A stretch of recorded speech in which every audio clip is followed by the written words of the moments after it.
it is party time, Mom. Welcome to another episode of the Chad Prather Show. It is Monday, so I hope you all had a great weekend, and I hope you're looking forward to a great week. I don't know if you guys can hear that. Can you hear that in my voice? Can you hear it? Can you hear it? That's cedar. That's what that is. Allergies, baby. God bless Texas. Is today the first day of spring? It is. Okay. I know it's cold outside. It's cold, Chris. Yeah, dude, it hasn't been this cold in a month. So, anyway, enough about all that stuff. We went down to Camp Fimfo last week, which is down in Canyon Lake, and that's a cool place down there. It's a cool camp. Somebody spent a lot of money down there on those cabins and places to camp down there. It was rather chilly there, too, but we had a great time. But get down in there, man, breathe all that stuff. I never had problems with allergies until I came to Texas 21 years ago. Never. I mean, grew up in Georgia, all the pollen on the pine trees doesn't affect me, but I'm telling you, the ragweed and the cedar, ooh, it gets me. My ears are ringing. I can't even hear myself talk. It's like I'm talking in a drum. So I just want to say this is probably going to be the worst episode of the Chad Prather Show ever. And we've had some doozies. I mean, we have had some real crappy programs on this show. People tune into this either via podcast platforms or Blaze TV, YouTube, wherever. We don't do Rumble. There's a reason. I don't know what that reason is, but we don't do it. And so you come on here to hear different perspectives, right? And we try our best to give you exactly what we're thinking on issues. I don't want to be an echo of other people on this network, and trust me when I tell you, I am the dumbed down version of anybody else on this network. It's probably a close race for the dumbest on the network with me and Alex Stein, but I say that knowing that Alex is a creative genius who needs medication, but I don't purport to be the smartest guy in the room. I don't try to be that. I'm not trying to be. But what I want to be is real, okay? So I sometimes wrestle with this idea of why do people tune in to listen to my show. You can get far more insight, far more research, far more depth on a position. Listening to Glenn, Steve Deace, and the others, and those guys are awfully insightful. But I hope that you tune in just to hear me tell you the truth, okay? Because I don't know that any politicians in America right now are telling the truth. There might be one or two. I don't know that any of the mainstream media is telling you the truth. And so for me, I spend a lot of time in thought trying to poke through the holes. I read a study just this morning that said that conservatives, this is a mainstream media article that says conservatives are more likely to believe in falsehoods rather than reality. Now, that's what they're going to say about you because they're going to call you all sorts of things, right? And we'll get into this whole Trump fiasco in a little while. But it's amazing to me that we know what we know. Like, for instance, we came out and we said that the coronavirus probably started in a Wuhan lab, and we were told that was false information. People were put in Facebook jail. They were deplatformed over it. Now we know it's true. So when they say that you and I, if you're conservative leaning like I am, when they say that we believe in misinformation more readily, or it could be that we're not given all the information and we like to fill in the gaps, and you guys want to call those conspiracy theories. But you have to admit we're not being given all the information. I mean, we're living in a world right now where we have political prisoners in America. We have people who engaged in some form of activity in January 6th, whether there was a protest, whether they actually did something wrong, or they're just accused of it. We saw the other day. It's a New York Post article, because I know that a New York Times article, rather, that talked about Post Times. They're a big difference. You'll have to go look it up. But I think it was a New York Times article. This is me engaging in misinformation. But it said that, there's another 750 indictments coming for people who were supposedly being accused and indicted who weren't even there in Washington, D.C. So the scary times we're living in, but you got political prisoners that are languishing in prison, some of them not even charged with anything. They don't know why they're there. We live in a world where nobody that I know of, nobody on Jeffrey Epstein's client list has been indicted, or even, he's a dead guy.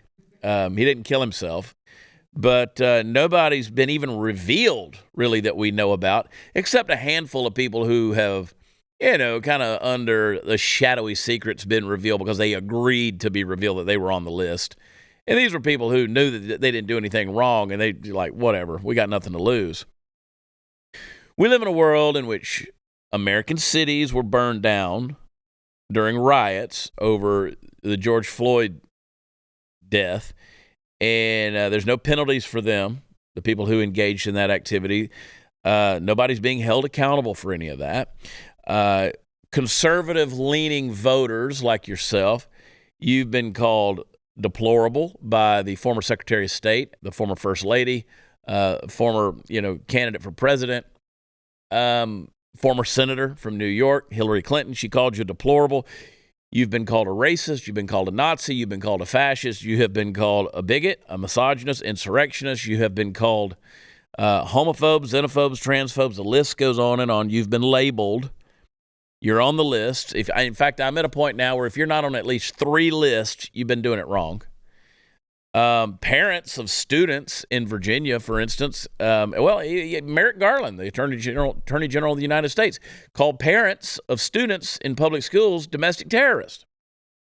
So I'm a little bit wary about what information I'm receiving because I just don't think they want to tell a deplorable like me the truth. So that's why I want to cut through the BS. And I look to a shining beacon who's the leader of the free world, Joseph Robinette Biden, who loves to get on a microphone and tell you the truth. He wants to be transparent with you. And he wants to make sure that you understand that he has an understanding of all the world's affairs, things that are going on. Now, President Xi Jinping of China, dictator for life, has now landed in Moscow to meet with Vladimir Putin. They've had a solidified relationship for about 15 years now. But now they're coming together in another form of solidarity where we might be in trouble. I would say we'd be in trouble if we did not have such an astute, competent president in the Oval Office. And I'm proud that Joe Biden is that genuine character, that person who wants to make sure that you understand that he's the one flying the plane. And to use his own words, the buck stops here. He said that. No blame shifting, no casting of responsibility on a former administration. He owns it. Spending is out of control. Inflation is untouchable. You can't afford groceries. Many of you can't put fuel in your car. So many things, just exorbitant prices on everything in America these days. There's been shortages. We've had egg shortages. We've had manufacturing plants that have been blown up, or burned down. We've had processing, food plants, distribution centers, all of these things. We've had train derailments. We've had noxious gases leaked into the sky in Palestine, East Palestine, Ohio. It's leaked in the ground, in the rivers, in the water. And there's been a ton of stuff that's happened, Chris. And I just look at all of the things, the southern border's wide open. In fact, the apprehension of Chinese nationals at the Mexican-American border is now up 900%. They just grabbed another 5 Chinese nationals at the southern border this weekend. Young men, finely dressed, I might add. Finely dressed, brand new clothes. And, fentanyl deaths are up, by the hundreds of thousands across America. And we're in a situation where it'd be scary to be sitting on the precipice of World War III, as we are today. And just if we didn't have such a capable leader in Joe Biden. And so I'm thankful for Joe Biden. And I want to be transparent when I say that whatever they decide to do to Trump tomorrow, if they arrest him, so be it. That's old news. The future is Joe Biden. 81 years old, and we've got to admit he's the future, okay? And just to give you just a snippet of how tuned in he is. I mean, nobody knows the black community like Joe Biden. Nobody knows the Jewish community like Joe Biden. He just desperately wanted to be Polish. He grew up basically in a Puerto Rican neighborhood, and he's got his finger on the blue-collar workers of America because he is Scranton Joe. But wait, there is more when it comes to Joe. He's an astute student of Persian culture. Oh, you heard me right. That's right. He knows Iran. He knows Persian culture. Don't believe me? Listen to the words of Joe Biden himself. You know, the Persian culture is amazing. As a student of the Persian culture, not a practitioner, but a student. Yeah, that look that Jill gives him at the end just is a knowing look when she's just astounded, because I don't think she even knew that her husband was a student of Persian culture. I mean, that's how the depth of this guy's knowledge runs, that even his wife, the one that he was sleeping with when she was a teenager, and was cheating on his wife because she was a nanny there in the house, she's known him for a long time, and she doesn't even know he's a student. You know what? I don't think that Joe, and I'm sure the Persians are happy to get this information. I know that this makes those of Persian descent just thrilled to know that Joe Biden is a student of Persian culture. Now, I'm going to go a little bit further on this and say that not only is Joe not a student of Persian culture, Joe's not a student of American culture. Joe doesn't have a clue. He's not even a practitioner of American culture, much less Persian culture. So I want everybody to just know that this guy is in charge. This is the guy right here, because that's what matters in America right now. Now, that little speech right there does not turn any of your lives around. It doesn't change anything. It doesn't solve any of the dilemmas, any of the tragedies, any of the nightmares that we're living in right now in America, to know that Joe is a student of this beautiful Persian culture. So good for you, Joe. Thank you for continuing to be relevant in the lives and the day-to-day activity of the American people. Joe Biden, everybody. Joe Biden. And I don't know if you guys saw, I mean, Joe can give a speech to the Persians. But I don't know if you guys saw that little speech that Kamala Harris gave to the basketball team at Howard University, her alma mater, which, by the way, she attended. She attended because of affirmative action. Somebody else got bumped out, and they put her in the, the LEOP program there, and that means that she was given special curriculum, she was given special syllabi, she was given special tutoring to make sure that she got an advantage, whereas other people who were not minorities and did not receive that program, Kamala Harris had all of that stuff. That's a verifiable fact. You can research it, go find it out. She was in that program. But she spoke to that basketball team, who, by the way, had lost in this March Madness men's tournament by 28 points, got trounced. And she went in there and talked to them like they were a bunch of kindergartners. Absolutely astounding that you have to lose a game like that. A heartbreaker, tears in your eyes, something you've worked for. You probably shouldn't have even been there. But, man, you worked so hard, and then you had to have Kamala come in and talk to you and tell you guys played to the last second, to the final moments. You never quit. You didn't. No, you never gave up. You didn't. I'm so proud of you. We're a bison. We're bison. Everywhere I go, people tell me that the bison have made them proud. So hold your head up and know that you played your very best to the last second. It's bad enough to lose a basketball game like that, but to have to go in and listen to that bitch blather all over you, I bet they wanted to shove a bison up her ass. Oh, I'm a student of the Persian culture. Not a practitioner, but a student. I don't practice Persian, just so you guys know. I'm not a practicing Persian. We're going to have a Persian pride parade, and I'll be there. I won't be the Grand Master. But let me tell you something. When they have that Persian pride parade, I'll know exactly how that's supposed to go down, because I'm a student of the Persian culture. All right, for years you've heard me talk about iTarget, and if you have one, I'll take you to another level. If not, this new product is something you need to get.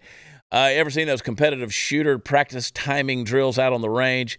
Imagine being able to do that at home anytime you want. You don't even have to spend any money on ammo. That's what the all-new iTarget Cube is all about. The iTarget Cube is fully compatible with your existing laser bullet if you have iTarget.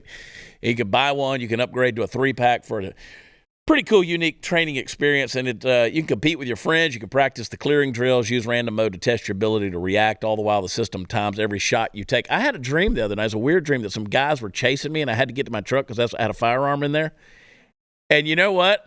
In my dream, I was tactically precise, baby. And you know what? It's because of iTarget Pro. It's just the repetition skills of being able to do that, right? And it's pretty cool. You just do it right there in your house. So I'll save you 10% plus free shipping with the offer code CHAD. I spell it Chad when you go to itargetpro.com. iTarget's going to come in most calibers from 9mm to .223, so you can train with almost any firearm you own. It's the easiest, most cost-effective way to train and pays for itself as soon as you get it. That's the letter I, targetpro.com. itargetpro.com. Use offer code Chad. We'll be right back.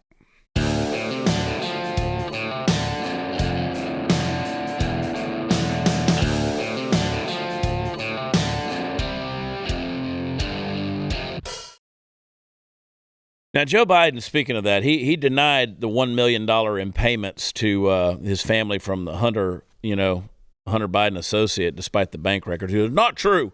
China's been paying the Biden family, and I don't know. We got the records now. I mean, we got the cash checks here. So the oversight committee has now put out, I don't know, at least a dozen payments. Robinson Walker LLC, there's anywhere from 5,000 up to up to 100,000, 300,000. It goes up to $1,065,692. That's a pretty precise number. Yeah. So I mean, they've been receiving money for quite a while, and again, so you've got the thing. Now, what are you going to do about it? Let's do something about this. I will echo what Glenn said on his program this morning. I've never been more inspired to get on the phone with my representatives and let's push them, press them. My representative in Texas, in Washington, D.C., is Dan Crenshaw. Dan and I have been friends in the past. We've had our differences in the past. We have our differences right now. Anybody that knows.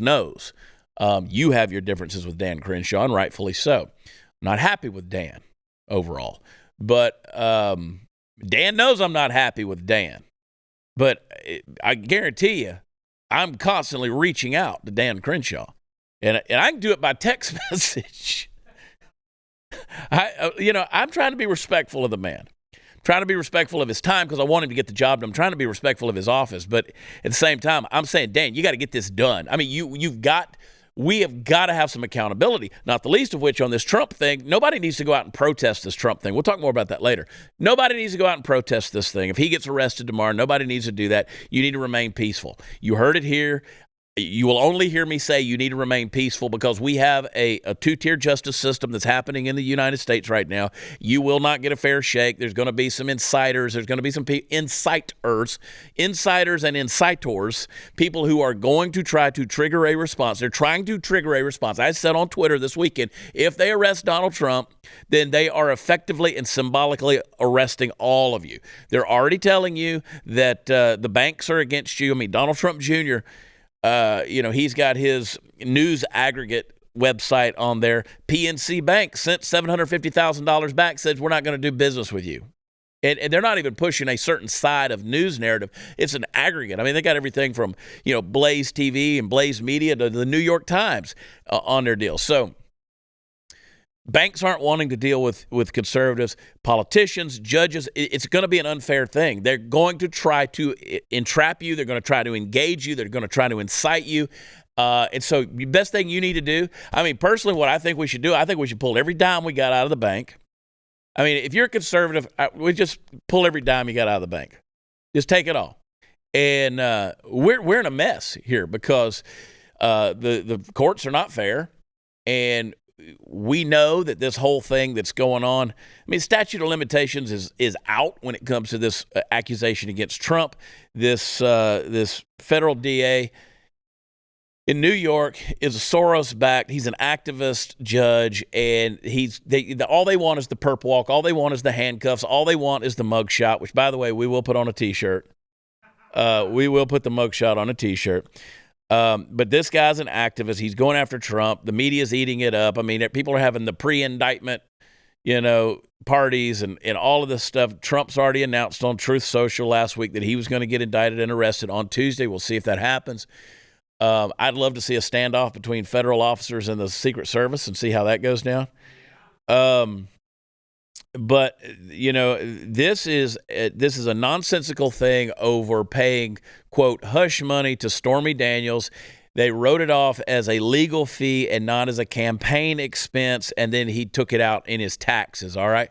Now, it's a misdemeanor charge. You pay a fine. You get a slap on the wrist. It's a done deal. The same thing happened with Hillary Clinton. Whenever Hillary Clinton and the DNC were funding the Steele dossier, she, too, filed it as a legal expense, and they fined her, okay? It was a misdemeanor thing. She paid it and moved on with her life. It is what it is. It's a witch hunt. You know that. But I promise you, by going after Trump, what they're trying to do is incite you to violence. That's what they want to do. At this stage in the game, you have no choice but to remain peaceful. I'm telling you, remain peaceful. You heard me say it. We'll get more into it later on and talk about it. But, you want to fly your Trump flags, fly your Trump flags. You want to, but you start engaging other people. You never know when somebody with a mask on, and that's when you always know it's a Fed or an Antifa member, when they're wearing the mask, because people that are MAGA aren't out there wearing the masks. They're not. And so I see these pictures, I see these images, say, oh, look at these Trump supporters, and they got their damn masks on and their purple fanny packs and all this. And I'm like, okay. I can really tell that that's what's going on. You got the Biden administration, everything from Chinese spy balloons to $1 million payments to money to Ukraine that I believe is being laundered in some form or fashion. They're paying hush money to Ukraine, if you ask me. So federal government's involved with it. The wide open borders, all the things I listed in the last segment. We're not doing anything about that. Banks are shutting down, closing down. FDIC is broke from bailing them out. And what do we got? Oh, we got to go arrest Trump. Trump. It's a bunch of bullshit, guys, and you better watch out for yourself because, like I said, you got people out there. This is why 1 in 5 Americans support a national divorce or secession. This is why, because you see this nonsense going on, and people are sick to death of it. And when you got 20% of Americans saying, we're done, we don't have the same values anymore, we're not united, we're not the United States anymore, we want out.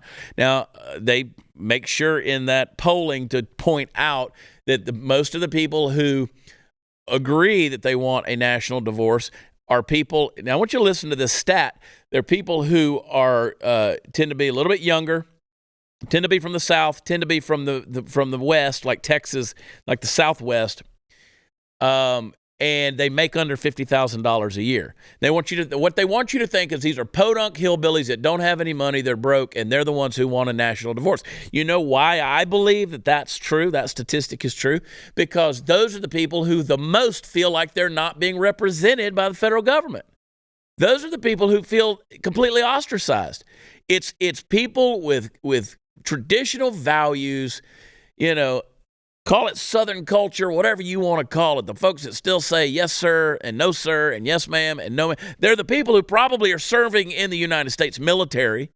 They're probably multi-generational military. And, at least up until this thing turned into woke crap.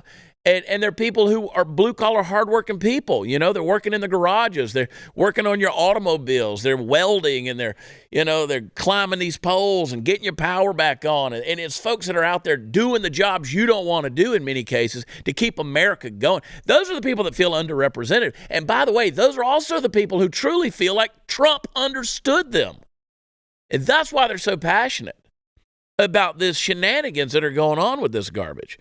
So you have the haves and the have-nots. You got the elites, you got the cabals, you got the system, right? Whatever you want to call them, they're out there, they're doing their thing.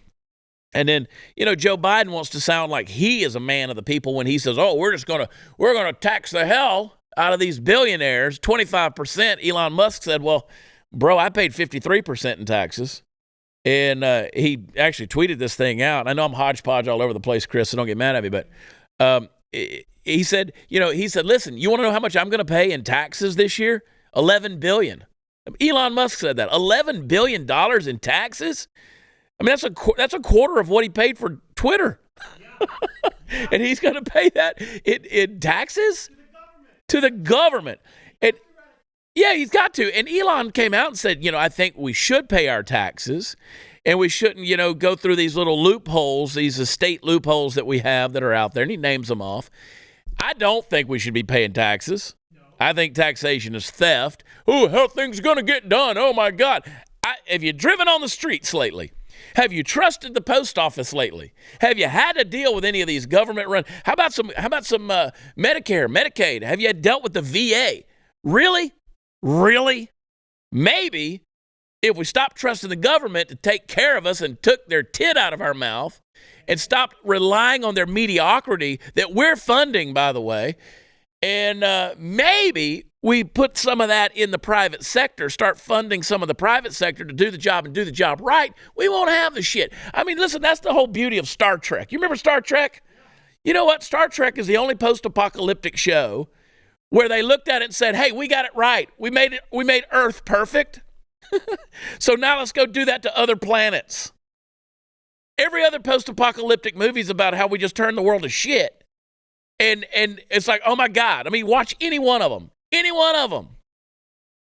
Any post-apocalyptic movie. We're not living the George Jetson lifestyle here.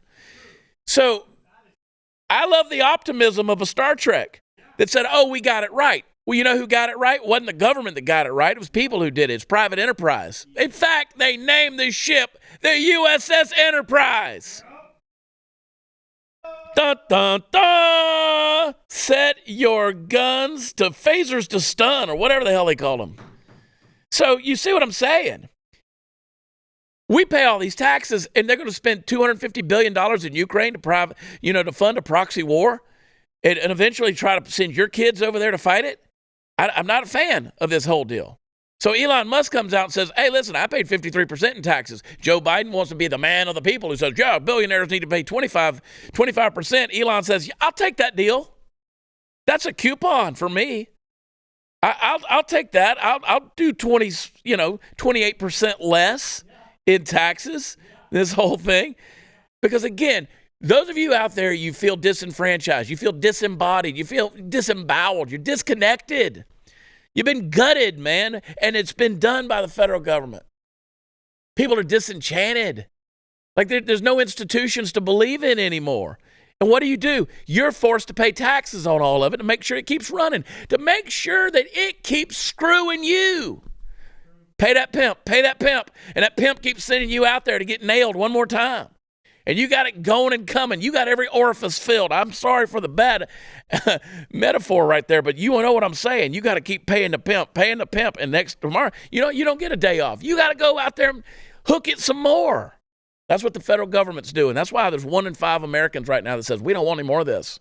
We're sick to death of it. Old Joe's the pilot, though. This administration. And Joe's not even the pilot. Y'all know I'm being facetious. Joe is the puppet. It's the institution of puppetry. That's what we got. That's the only thing you can trust in anymore is it's like the Muppets are running this thing. Somebody's got their hand up their ass, moving them around, telling them what to say. All right, okay. Woo. All right, Blaze TV is news and entertainment for people who love America. No matter what age you are, there's something on here for you. You're going to get all the news of the day, but you'll also get so much more, from opinion to spirituality, from observations on world events to outright comedy. There truly is something for everyone. All you need to do is pick the plan that fits you best and then watch live and on demand on your favorite device anytime, anywhere. So if you're a student, a member of the military or first responder, then don't forget to include that when you subscribe, and you'll get a $30 discount on an annual pass. That's huge. The left wins cultural battles, but Blaze TV is out to win the cultural war. That effort depends on you. So I want you to sign up today, get all the entertainment and enlightenment you've been missing. Join Blaze TV today. Get the $30 off with an annual pass with our student, military, first responder discount. And I want you to go to blazetv.com/Chad. And while you're there, click the verification button, enter your ID to get started. There's $30 off on an annual pass for students, military, first responders. Subscribe at blazetv.com. That's blazetv.com. We'll be right back.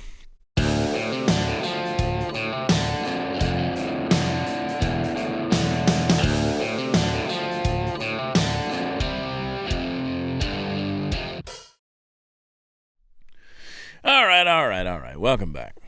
Let's get into some of the crazy stuff that's going on. Folks, I want you to just kind of think about something for me for a minute, and just imagine that all of a sudden you've been given this tremendous amount of political power, all right? More, in fact, than you've ever had just a garden variety American citizen with your voting and your voice. I mean, I want you to imagine that the things you say in front of the press cameras and the decisions you make behind the scenes can and, in fact, will affect the lives of countless other Americans. I mean, that's power. In fact, I want to take it one step further. The things you say and the decisions you make will affect countless children in this great land of ours. You have the power. Now, my question is, how do you wield it? Rachel Levine, known once upon a saner time as Richard Levine, Assistant Secretary for Health and fabulous Biden administration stooge extraordinaire, spoke to a crowd of pediatric health providers recently, stating that he is optimistic that the genital mutilation and chemical transformation of children, also known as gender-affirming care, is going to be fully embraced in this country very soon.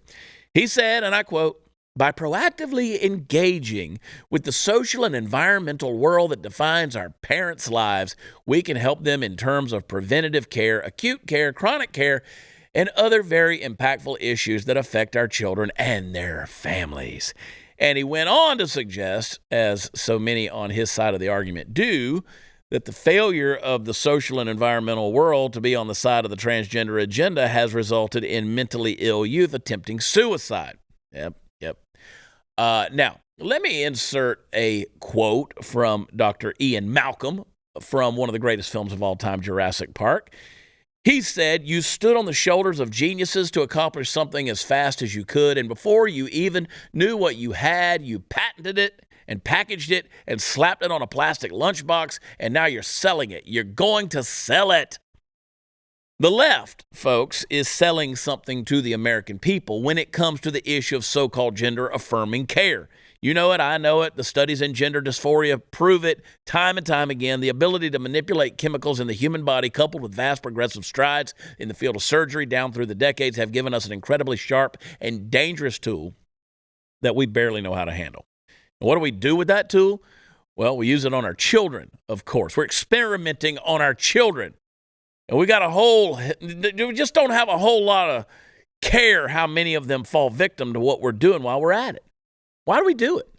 Well, that leads us back to the thing that we often say on this show, which I wholeheartedly believe to be the truth. The left doesn't care about transgender people. They don't care.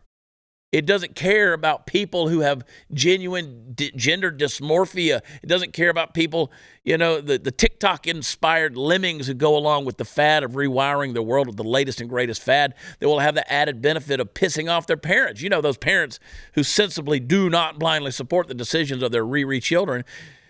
Listen, the left cares about one thing and one thing only. And what is that? What is that? I can hear you shouting clear from the cheap seats. They care about, say it with me, power. Power. They want power, pure and simple. I've said it. I'll continue to say it again. And when they've attained everything they're going to get out of the transgender community, they will cast them aside and search for a new crop of useful idiots. And make no mistake, folks, it's coming.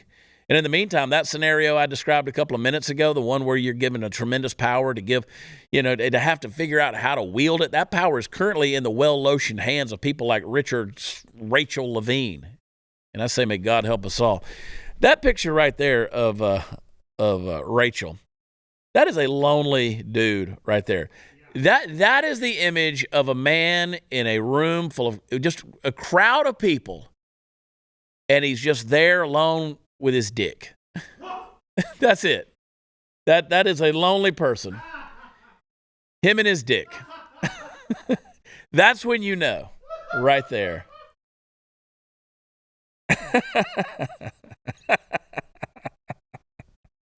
How dare I? No, how dare you? Actually, people have told me that I've looked sad on this show, that I've been angry on this show.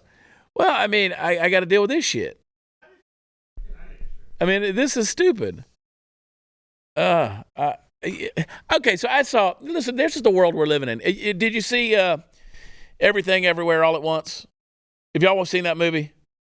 That's the name of it, right? Everything Everywhere All at Once. So it won the Oscar for the Best Picture. I watched it over the weekend. It took me 3 days. It's a 19-hour movie, bro. No way. I watched it over the weekend. You know, I'd come home. It was kind of late, whatever. I'd like watch 30 minutes of it. And it is, if you want to watch it, I don't recommend it. But it is a prime example of what we've talked about in recent weeks on this program of nihilism, where everything in the world is meaningless. In fact, this person is operating in a term we've come to know as a multiverse. So there's untold millions of versions of all of us living in different alternate universes, and she learns how to transport herself from universe to universe and pick up the knowledge and the skills and all of these things from her other selves in these other universes. And through it all, they discover that everything is meaningless. The only thing that really matters is relationships, and even those tend to be toxic. And they use a comedy styling of or a comedy tool known as absurdism to try to point out how meaningless everything in the world is. But it shows me this is the voice of Hollywood that got the highest honor when winning the Oscar for Best Picture, and several of its actors did well as well. Jamie Lee Curtis, Ke Huy, whatever his name was. I just know him as Short Round from Indiana Jones, and then he was in The Goonies. And his voice has not changed. This is a 50-year-old man whose voice is still Short Round. Dr. Jones! Dr. Jones! Still the same. But Hollywood is trying to tell you everything is meaningless. And so when you look at this stuff, like the story with the Rachel Levine deal, saying that we're getting close to where gender-affirming care for children is going to be a normal thing. Parents are just going to be okay with it. I mean, they keep pushing this deal, and when you've been indoctrinated to believe there's no meaning in this world, there is no God, there are no principles, then a two-tier justice system would work perfectly, and genderizing children or misgendering, or transitioning their genders is perfectly fine, because let's face it, nothing really matters. Look, we don't care about unborn children, so why do we really give a shit about children too? So let's just go ahead and transition them, do all the experiments on them, and it'll be one big happy utopia, except it won't be. It's going to be a path that leads to destruction. So, I do not recommend that movie. I got the point of it about 2 hours in. I was like, okay, it's the yin and the yang. There's a bagel. There's a bagel that's black, a black ring with a white circle that is the all-encompassing bagel, and the bagel has every seasoning on it, and it just represents humanity. Like all the seasonings are there, all the different flavors, all the stuff, and then of course there is the googly eyes, that are on dolls, and they put that on their forehead in a kind of like the third eye, all-seeing eye. So there's some spiritualism that's there. But that is an antithesis. That's the yin to the yang of the dark bagel. So now you have the white circle with the black dot in the middle. And so when you start looking at how everything is playing in conjunction with one another, but yet in antithesis to one another, and ultimately it comes down to this huge, massive struggle, and nothing matters. Nothing matters. Life doesn't matter. Because what is life? How is this life in this universe any more important than the life that you're living in another universe or the other millions of universes? So again, it's all meaningless. So what difference does it make? You can cut the balls off of your kids. It's meaningless. It doesn't matter. That is the prevailing paradigm of the world in which we're living in. People are seeing the world through a paradigm, a network, that filter through which we see the world. Everything is meaningless, man.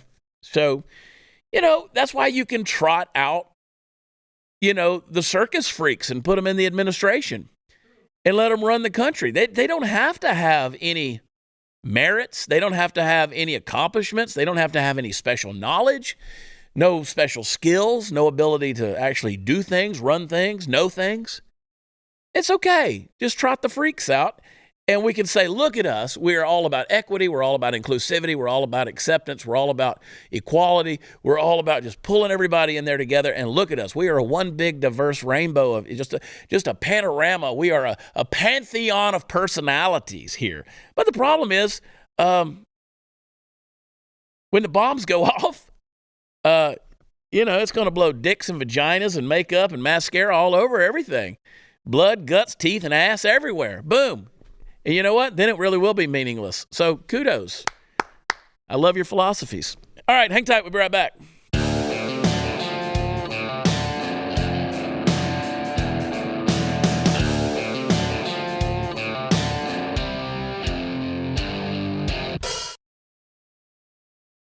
I want to keep talking about this equity and equality thing, and because Bernie Sanders couldn't define them last week or 2 weeks ago on Bill Maher's show. I know you want me to talk about what about what Ron DeSantis said in his press conference when he was asked about Trump. He said, I'm not going to get involved with that. He took a shot at Trump. And, I get it. He said he was going to make sure that he took care of Floridians. He was more concerned with Floridians, making sure that he's governing their lives. Well, I will remind you, Governor, that the citizen in question is a citizen of Florida. Donald Trump is a Floridian. And here's the problem, Ron. They're going to come for you too, buddy. Trust me. If DeSantis doesn't run for president now, he will run for president at some point. I think he's going to run now. He's campaigning without campaigning. And so you see it. I mean, he wouldn't take that shot at Trump if he wasn't. He did take a shot at Trump talking about paying hush money to a porn star. But they're going to come for you too, Ron. See, that's the thing. If you don't call your representatives now and they don't hold us accountable and get rid of this two-tier justice system and really, truly put some people's feet to the fire and hold them accountable, call them on the carpet, let me tell you, all of us, listen, if they're arresting Trump, they might as well be arresting Ron DeSantis. I'm serious when I say that. Symbolically, we're all getting arrested. If Trump gets arrested, we're all getting arrested. Now, they're after us. I'm changing gears. I'll talk more about that later in the week. We'll see what happens tomorrow, okay? You want to hear the best analysis on it, go watch Stu, go watch Glenn. They're way smarter than me, and I promise you Glenn beat that horse for 3 hours this morning, and effectively so. They're trying to make it where you can't use the word woke anymore. Like, that's a bad word. You can't define it, therefore you can't use it, so it's now become a slur. See, that's the thing. Every time you're using language that they don't like, it becomes a slur. It becomes a form of hate. It becomes a form of phobia, all of these kind of deals. So you can't use the term woke. When we talk about diversity hires, we talk about affirmative action, all these different things, safe spaces, all the crap that we see going on in the world, the genders, the pronouns, all this stuff. It's all a woke agenda. It's a woke agenda, and people say, oh, no, it means no. You know exactly what it means. I know what it means, and I'll use that damn word all I want. Woke, woke, woke, woke, woke, woke, woke. I actually put it on a book. Unapologetic Patriot takes on the insanity of today's woke world. But they asked on Bill Maher, they once again came back to this question of equality and equity. And here's a gentleman who, by the way, is not a conservative. This is what he had to say when asked to separate or define the words equality versus equity. Play it. What is the difference between equity and equality in your view? Oh, the difference is a truly sneaky, terrible thing. Equity. Okay. Equity is this wormy word. The idea is that you're going to have equality by forcing the issue, by bringing people into positions that they're not qualified for yet so that everything looks, quote unquote, like America. So it sounds like equality, and you say equity, and you figure it's the same thing.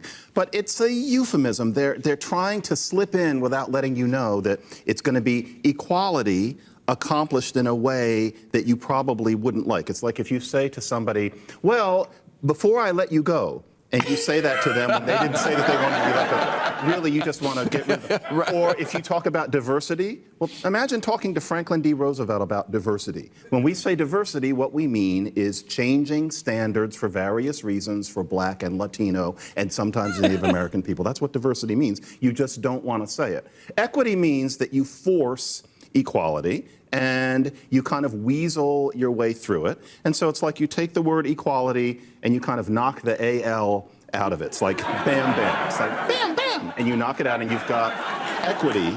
And the people who do this think that that's the right thing because they are on the side of the angels and we have to have this fake equality. And what it means is this DEI, it's not an accident that DEI is the first three letters of deity. These people think of themselves as gods. None of this is an accident. So that's what equity means, whether Bernie Sanders knows it or not. It's a weasel word. There you go. That's fantastic. It's genius. And for those of you wondering, DEI, that stands for diversity, equity, and inclusion. And that's exactly what you're doing. You're setting yourself up as a deity. You're a little God player. You got to bow down to my agenda. And we're going to force equality through equity. We'll make sure you got the diversity hires, the equity hires, the inclusion hires. And you put them all in there, and that's one thing. Like if you want to run a store somewhere, you want to run that thing anyway. And I can't imagine running my businesses just saying, you know what, we have filled our quota with qualified people. Now let's make sure that we look right. That's weird to me. But that, in essence, is how we're running universities, it's how we're running the banks, the institutions, it's how we're running the federal government, is, well, they check the box. And let's make sure we've got all of them checked. It's insane to me, but I appreciate John McWhorter. That guy is a sharp tack right there. So I'm actually inspired me. I was unfamiliar with John McWhorter until I saw that clip. And I was like, I want to find out about this guy. I want to find out more about this guy. Honestly, I mean, I've read him some, but I wasn't real familiar. And so anyway, I'm going to check it out. Anyway, just be a student of the words, man, because those words, the language matters. The language matters. And him breaking that down the way he did, that's a perfect example of how you critically think about the things that are being put in your brain.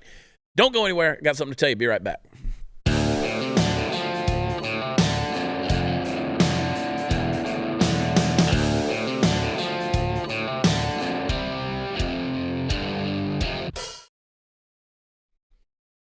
All right, you wild kids, going to be at Hank's in McKinney on Friday night. Come hang out with us. Only general admission tickets are left, which means you will be standing up. It's a music show. We're going to kick it off about 9 o'clock. And we're going to have a party in McKinney Friday night. The Satanists hate us, and we can't wait to be there. Then Saturday, come hang out with me and some of my good country music friends, Randall King, the War Hippies, Mark Chestnut, Jeff Canada, a lot of great talent. We're going to be in Montgomery, Texas at the Montgomery County Music and Mudbugs Festival, about 8,000 of our closest friends. You don't want to miss it. And then next week, if you go to chadpratherlive.com, not only will you get my full schedule, but you'll see that I'm going to be at the Wagner Noel once again, my third visit there in Midland, Texas. And I want you to come hang out with us next weekend. Know that we love you. We'll see you tomorrow. God bless you. We'll talk to you then. Bye.